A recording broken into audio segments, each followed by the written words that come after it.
I'm one of the two founders of askher.com.au. It's an online information hub for women, and basically wanted to have a portal for women to be able to access on any types of information.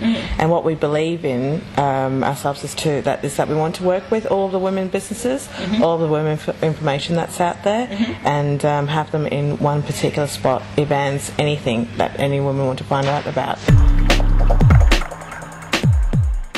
So just coming back to your background, you know, in terms of having the, I suppose, the confidence and the business skill and acumen to go ahead and set up an online business, well, just tell us a little bit about Sandra's background and your career.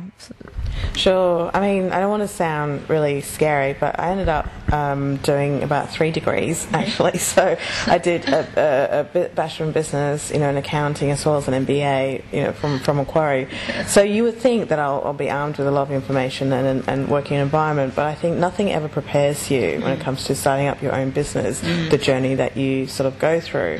So on one hand, I'm quite lucky that I'm armed with a lot of skills and knowledge and experience from the business perspective and things like that. But I think there are also a lot of people who are very good in other skill set that you've got to appreciate and feel, and you have to realise that you're not your own person, like you don't have all of the skill set yourself. No. Do you work harder? Oh yeah. I thought I worked hard because I'm used to working 14 hours a day, kind of like 6 or 7 days a week, like I said. And but it's different kind of hard work. It's just you really you don't realise that you've got this drive in you that's really pushing you.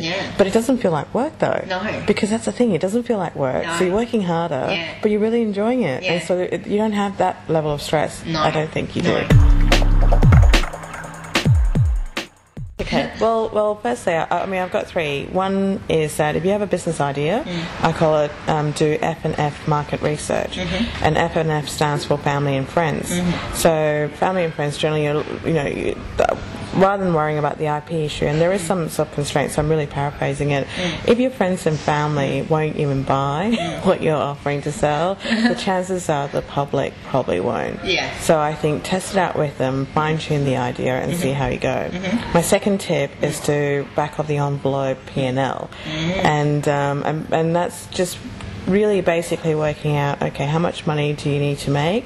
You know, well, firstly you work out how much it costs, and then you work out how much of the products or services that you need to sell in order to cover the cost. And don't ever forget to include your own wages. A lot of people forget that. They just include their time and thinking it's free, but you need to be able to support yourself. And the last thing you want to worry about is when you have no money and you still want to go and do this, but it just doesn't come to fruition. But every business idea does take a while. Even the greatest story that people have spoken about, they do take a while to kind of become this amazing success as well.